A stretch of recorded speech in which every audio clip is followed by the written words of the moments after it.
My bay is looking like bay. That wasn't funny.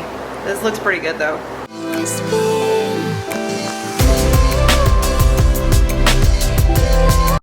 Hi, we work on Mr. Dose today.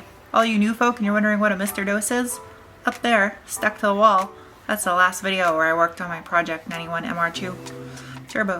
And that's Mr. Dose. They'll get you caught up. Everybody else, let's do some stuff today. Sounds a little bit stormy out there. Uh-oh. Oh yeah, it's gonna storm. Batten down the hatches. Man, I need to start going to the wind more often for hairdos like this.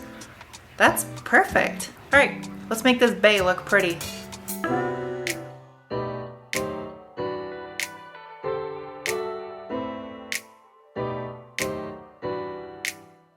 The last video I uploaded on the MR2, I discovered 2 oil leaks that made me want to set things on fire. And one was behind the oil cooler, which is in a horrible place, and the other one is behind the distributor, which I just took off. That's probably why I went to coil packs with the Gen 3. I did mark off the distributor to help realign it when I put it back in, but I'm gonna have to time this engine anyway, so it doesn't really matter whether I marked it or not. But yeah, there's the O-ring right there that's causing a leak. It's getting everywhere. It's a huge mess. Tripod in the way. I do have an O-ring kit, but I don't think I have anything that big. See if I have one on bench stock. My bench stock is kind of sad and small. These, I don't think they're gonna be. Yeah, there's no way.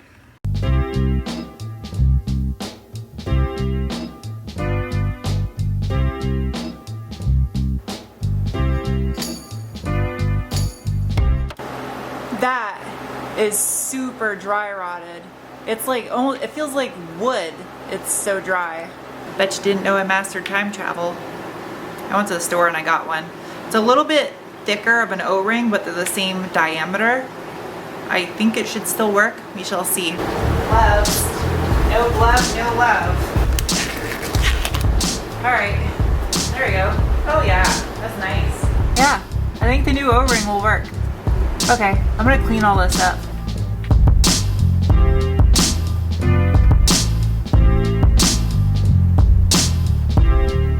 I can make sure I got this little keyway lined up same as it was, and I got it nice and clean inside here. No more crusty gunk. I don't know, that O-ring's pretty fat. Oh geez. I don't think it's gonna go in there. There you go. I got it.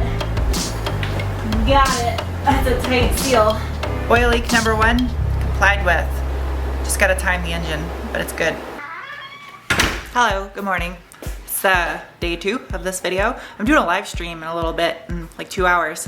I got up at 4 this morning, come out here and work on the car while it was still cool in here, but I had a bunch of other stuff to do. Time to rip all that apart.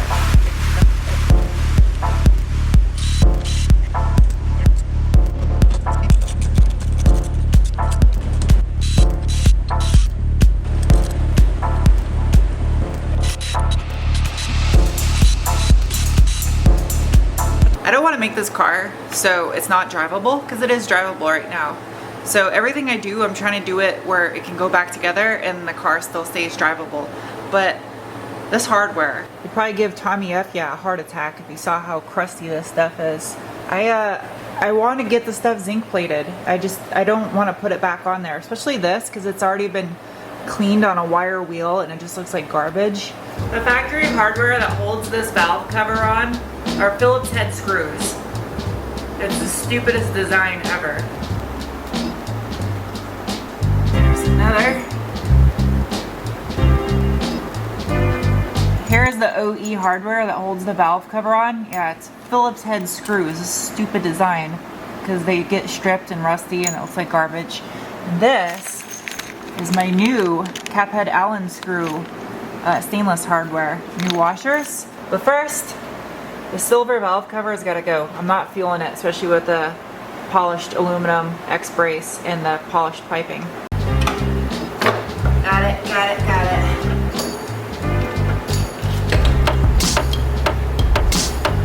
I spared you the part of watching me tape up this valve cover. If you guys never saw the video where I pulled the engine and re-gasketed the entire thing with the exception of a couple O-rings that are leaking right now, I did paint this valve cover, but it kind of got destroyed over the past year of working on this car. So I was gonna do the wrinkle texture finish on the valve cover, but I changed my mind at the last minute. I'm gonna do it exactly the same as I did the valve cover on the TT, just because I love the way that finish turned out and it's been really durable.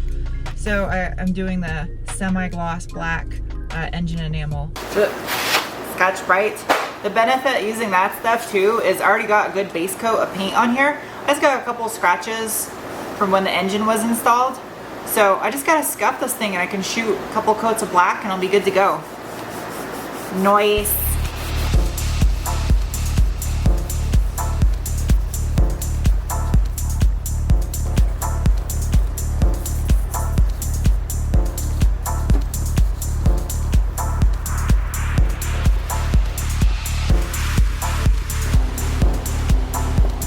I hope this works. I just went over the entire thing like 4 times with alcohol, wax and grease remover, and a tack cloth.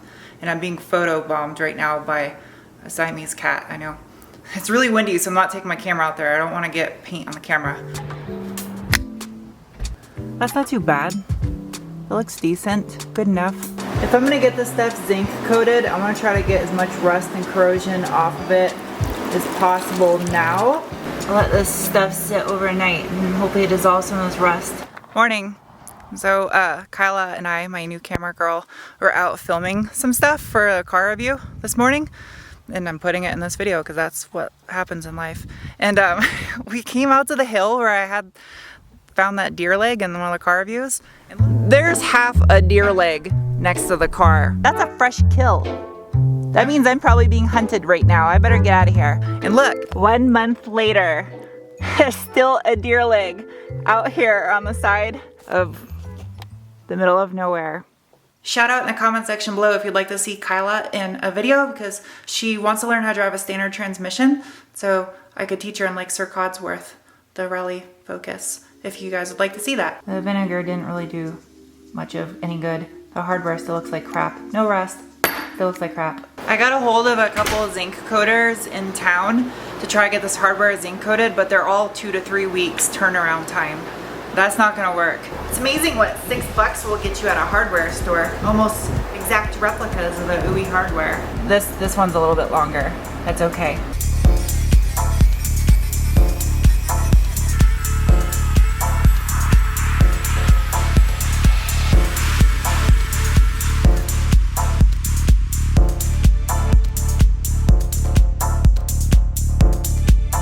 Ta-da-da-da! What do you think? Yeah? I think it came out pretty good. There are still some nicks deep in the aluminum that I didn't remove because then I just have low spots everywhere. So it's not perfect and neither is this car. I think it looks good. I like it. I'm kind of glad I went with this instead of the wrinkle texture. Yeah? Okay. I saved you the boring part of watching me clean the gasket surface. A little dab right there. A little dab right there. Wow, that was messy. Here goes nothing. I really wish I would have grabbed a hair tie from upstairs. I forget hair ties quite often.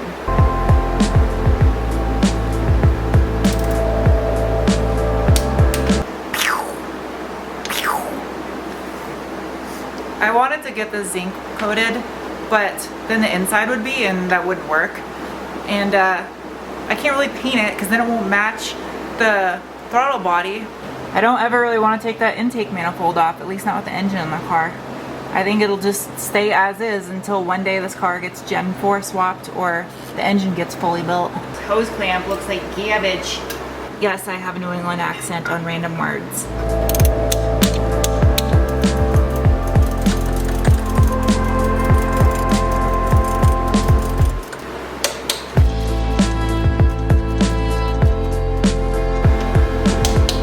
Bay is looking like Bay. That wasn't funny. This looks pretty good though. I think that's turning out pretty good so far. I love the contrast of the Toyota on there. It looks so good. I gotta figure out a way to bundle up these wires so it's not a rat's nest. I want it to look clean. For coming out of a rattle can, I think it turned out pretty decent. Oh, there goes that hose clamp. Ugh. Cheap eBay junk pipe.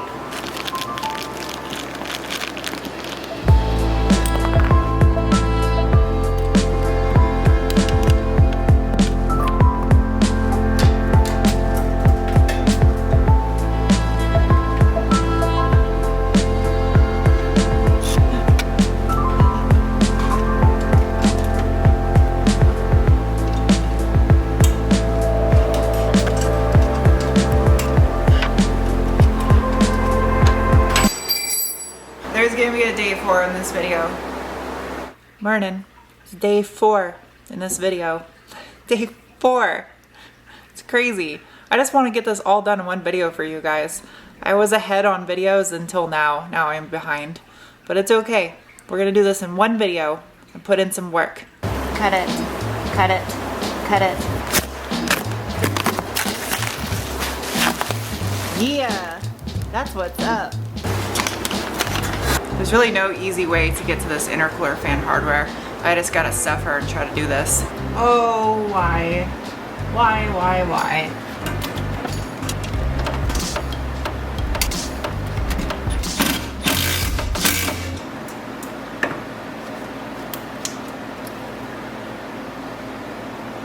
There's no way. I just did that first try. You gotta be kidding me. But now my wrench is forever going to live in this engine bay. Oh my god, I can't believe that worked. The difference in the quality of these intercooler pipings, how do these come out? Come out, whoa. Like, look at that. No wonder it didn't fit. This is just one random bend and this is like calculated. Let me know in the comment section below what brands of blow-off valve fit with a HKS flange other than HKS. This is no good no more. I need a new blow-off valve.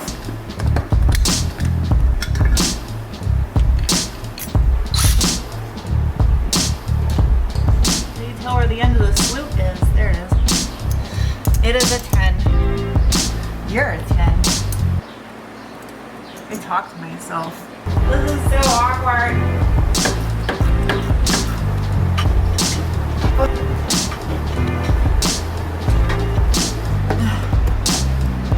Oh, you're not gonna go easy, are you?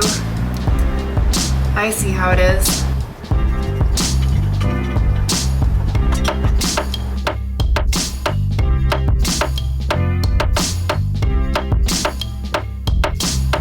Success. I got the blow-off valve back on there. I had to take the intercooler piping off to get that snap ring in, and I got super stressed out and started crying, so I turned the camera off. So, anyway, fast forward an hour, it's 2 o'clock. I'm gonna try to get this done so I can get this video out for you guys the same day that I'm working. All right.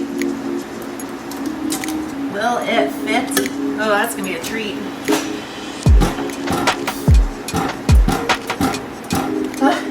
Holy crap. Ow! Tight fit is an understatement with this piping. It looks nice, the routing of it, but oh my god, is this a nightmare trying to get that thing lined up. There's no way I can do that. You can never have too much lube. Never forget that. There we go. Last one. Ta-da! Look it! All done-ish. I love how the Toyota font looks on the black valve cover. I think it looks pretty good for what it is. It's not perfect, but this car isn't perfect. I met my objective. I said in the beginning of this video, my goal was to make sure this car, oh, hold on. My ass doesn't have its own eyes. Make sure the car was still drivable. And now it is still drivable. I just need to bleed the coolant and set the timing, but it's still drivable. So that's it for this video. And I'll see you next video where we do the probably boost controller. Maybe I'll do a car view of this before I up the boost on it. I don't know. But I'm gonna have this edited for you to watch within 1 hour because it's already mostly edited. So I'll see you guys soon with another video.